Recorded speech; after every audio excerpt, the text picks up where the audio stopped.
တော်ဘယ်လိုမလဲလိုင်းကတော်တော်မကောင်းတာနော်မလေးရှားလို့ရောက်ကြီးကောင်းပါလေကွာအဲ့ဒါရေ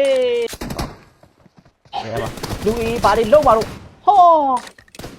ကဲကျွန်တော်လက်ရှိ5 minute ပါပွဲသားချင်းလူအီးအနေနဲ့ဘယ်လိုတွေအလှလေးပြည့်အောင်ပါတော့ဟောဘာကြီးလို့လူအီးရှုံးနေပြောလို့တော့မရသေးဘူးဟောရောက်ရေးအဲ့မှာထီသွားပြန်ပြီ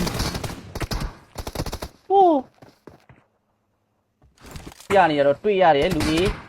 ကဲအဲ့ဒါအဲ့မှာပါလို့ဟောကက်လူကိုမရတာဟေးလျှောက်ကျွန်တော်လူအေးအဲ့မှာကောင်းလိုက်တဲ့လူအေးရေငိမ့်လေးပဲကျွန်တော်1 key ဒါကျွန်တော်လူအေး1 key လိုက်ရမယ်ညီလေးဟာလျှောက်ရေးဟာတူးကြီးပါလေ